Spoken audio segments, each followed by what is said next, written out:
At first, everything appeared normal, but one detail refused to make sense. It is early morning in a quiet Australian suburb. The streets are empty. Curtains are drawn. Nothing suggests urgency, danger, or disruption. This is what safety looks like when viewed from a distance. But within minutes, that illusion will collapse. Doors will be forced open. Armed officers will move through hallways that were never meant to be entered this way. And by the end of the day, thousands of people across the world will realize that the device they trusted most has already betrayed them. On paper, this morning is unremarkable. Families are asleep. Neighborhoods are silent. The systems that govern daily life are still intact. There are no alarms, no warnings, no visible signs that anything is about to change. That normality is critical, because large failures rarely begin with chaos. They begin with routine. As the sun rises, police forces in multiple countries begin moving at the same time, not reacting, executing. This is not a response to a crime in progress. It is the final step of something planned years earlier. Raids will unfold across continents, coordinated with precision. Drug labs will be dismantled, safe houses searched, warehouses emptied. By the end, nearly 40 tons of narcotics, weapons, cash, and cryptocurrency will be seized. More than 800 arrests will be made. Around 9,000 officers will be involved. This operation will be called Operation Trojan Shield. It will be described as the largest sting operation in modern law enforcement history. And yet, its success will not hinge on guns, surveillance vans, or informants. It will hinge on trust. Specifically, trust in a phone. To understand why this worked, investigators had to understand how modern organized crime actually operates. Not through chance meetings or coded language scribbled on paper, but through technology designed to eliminate risk. Over the last decade, criminals did not abandon digital tools. They refined them. Encrypted phones became the backbone of global illicit networks. These devices were intentionally limited. No cameras, no GPS, no unnecessary sensors. Their purpose was not convenience, but control. They promised something very specific: privacy that could not be breached. For politicians, journalists, and corporations, such devices offered protection. For criminals, they offered something else entirely: immunity. The market responded accordingly. Companies like Phantom Secure, Sky ECC, and EncroChat charged thousands of dollars per device. Subscriptions were expensive, short-term, and exclusive. This was not mass technology. It was selective by design. And for years, it worked. One feature mattered more than all others. If law enforcement ever seized the device, a remote command could erase everything instantly. A kill switch. Evidence would disappear before anyone could touch it. For police, this created a pattern of frustration. Devices were recovered, but conversations were gone. Investigations stalled. Cases collapsed. Then, one by one, these companies fell. Law enforcement shut them down through raids, arrests, and technical compromises. And when that happened, something predictable followed: a vacuum.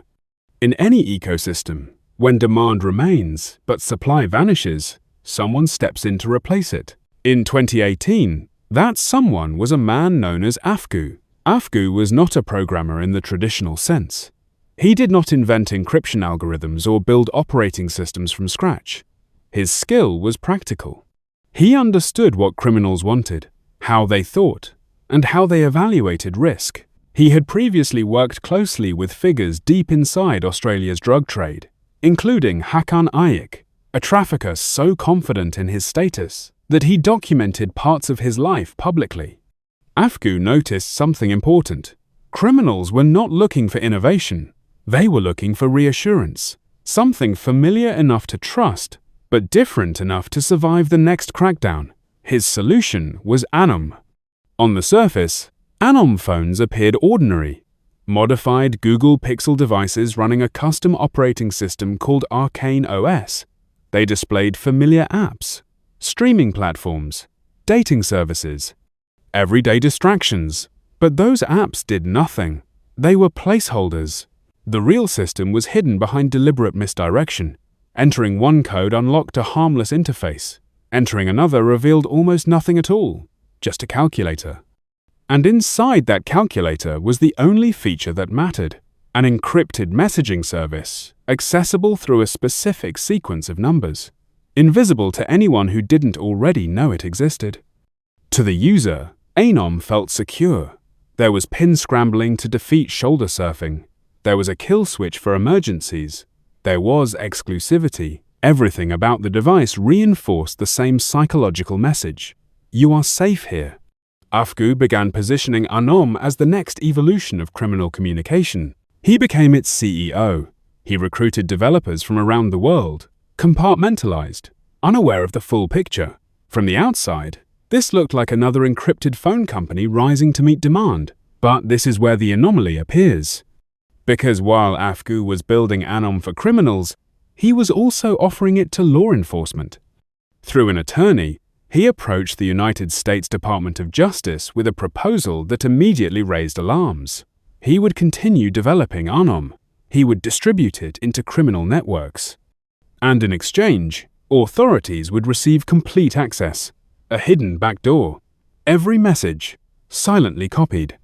For Afgu, this was insurance, a preemptive escape route.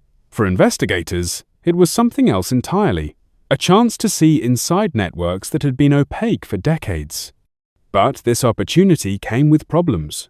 Surveillance without probable cause is illegal in the United States. Spying on citizens through compromised devices would never survive judicial scrutiny. The operation could not begin on American soil, so it didn't.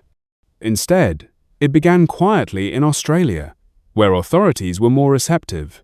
With the Australian Federal Police acting as intermediaries, Anom phones entered the criminal market. Not through advertising, through trust, given away, recommended, whispered about. And as the first messages appeared on law enforcement screens, investigators realized something unsettling. The system worked perfectly. Criminals were not cautious. They were relieved. They spoke openly. They coordinated shipments, discussed violence, planned futures that assumed absolute secrecy. And with every message sent, they revealed something deeper than logistics. They revealed belief. Belief that this time, the technology would protect them. They did not know that from the moment they powered on their phones, the outcome was already decided. And in the next part, that belief will spread far beyond Australia, reaching Europe, criminal royalty, and a man whose confidence will ultimately... At first, the expansion didn't look like growth. It looked like relief. Across the criminal underworld, encrypted communication had become unstable. Platforms disappeared overnight. Devices once considered untouchable were suddenly compromised. Each shutdown reinforced the same fear. Someone was always watching.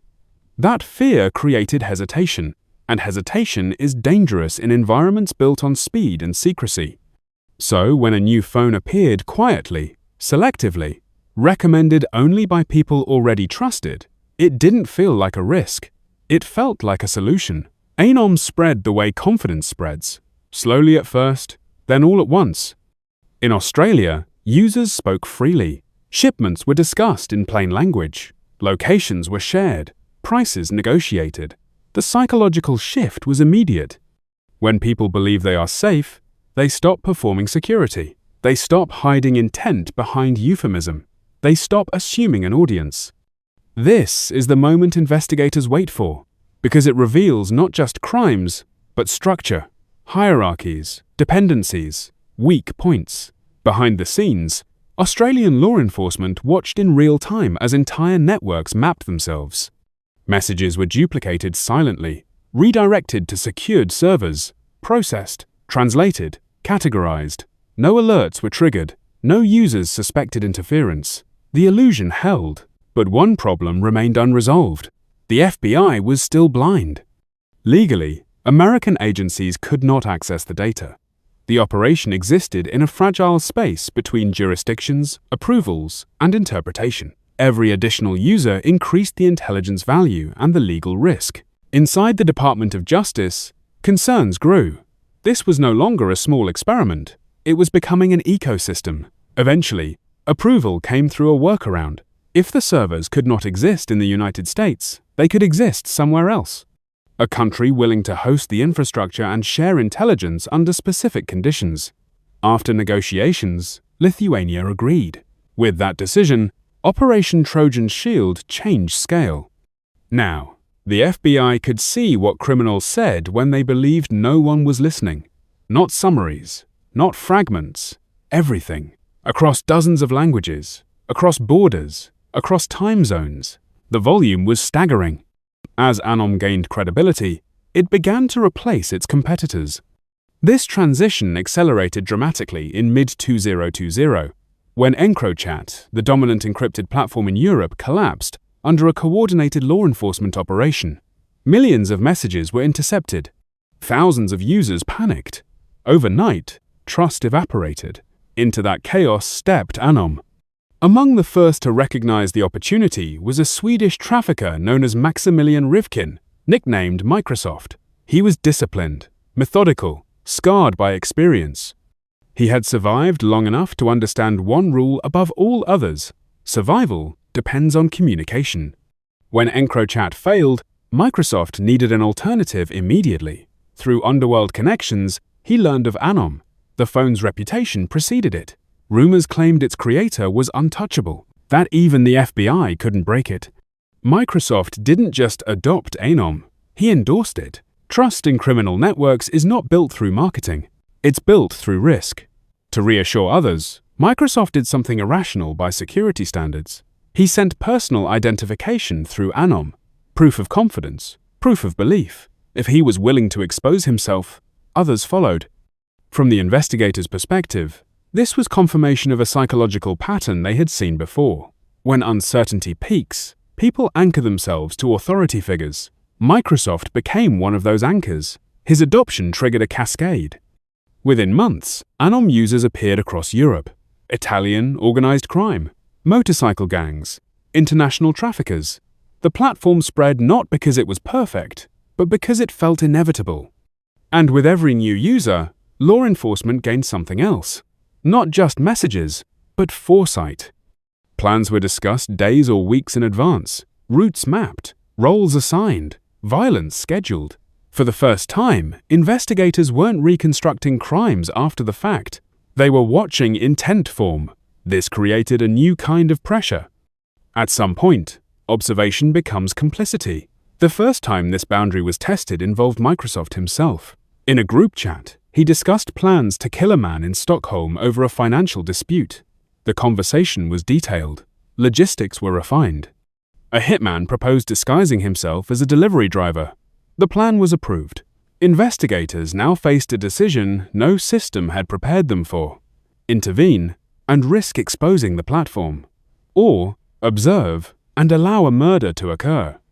They intervened quietly. Swedish police warned the target. The assassination failed. Anom was never mentioned. The illusion remained intact. But something had changed. This was no longer intelligence gathering. It was live surveillance with consequences. Every prevented crime raised questions about the ones that weren't. Every successful intervention depended on silence. And silence, over time, becomes policy. By 2021, Anom had grown beyond what anyone expected. Over 12,000 users, millions of messages, 45 languages, entire criminal economies visible in text. The system was overwhelmed. Analysts worked around the clock. Translation lagged. Prioritization became impossible. Lives were at risk, but not all threats could be acted on. And the operation was running out of time. Lithuania's authorization was expiring. Legal cover was thinning. The longer Trojan Shield continued, the greater the chance of exposure. Yet shutting it down meant forfeiting insight that might never exist again. This is the paradox at the heart of the operation. Success created instability.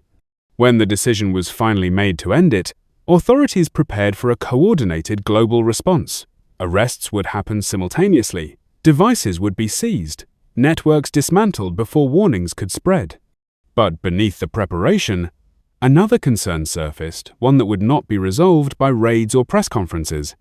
Because even if the operation succeeded tactically, its evidence would eventually face scrutiny. Courts would ask questions investigators had deliberately avoided, about jurisdiction, about consent, about whether the messages truly belonged to the people accused.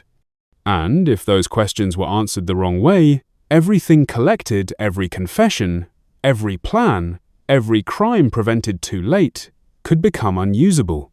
In the final part, the operation reaches its dramatic conclusion, and with it, a question that no arrest can answer: whether the greatest sting in history was also its most fragile.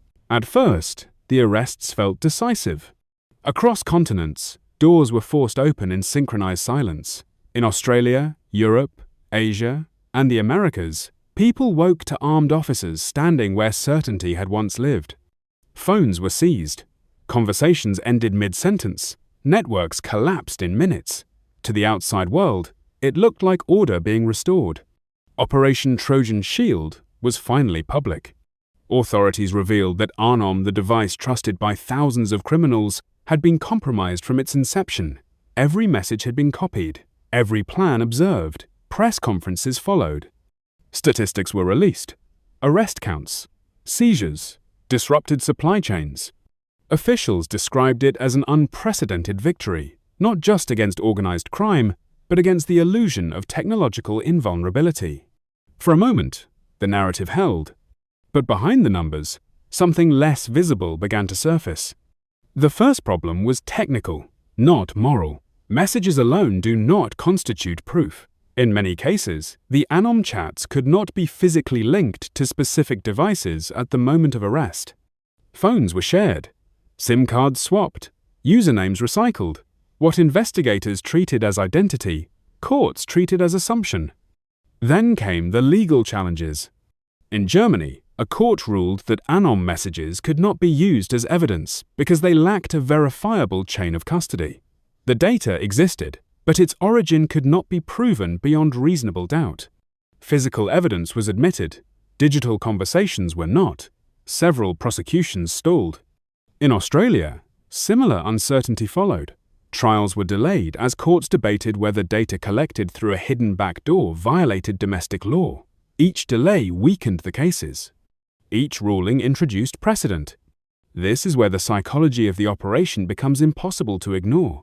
For years, investigators had relied on the belief that the ends justified the means, that preventing harm outweighed procedural risk, that criminals forfeited privacy by intent alone. But courts do not operate on belief, they operate on process. As cases moved through appeals, the possibility emerged that hundreds of suspects, some accused of extreme violence, could walk free. Not because they were innocent, but because the evidence against them existed in a legal grey zone. At the same time, another uncomfortable truth surfaced. According to investigative journalist Joseph Cox, at least one murder discussed on Anom was carried out while authorities watched the planning unfold in real time. No intervention occurred. The reason was never officially stated, but the implication was clear. Exposure of the platform would have ended the operation prematurely. This introduces a moral contradiction no press release addressed. If an operation prevents some crimes but allows others, how should its success be measured? By quantity or by consequence? By disruption or by responsibility?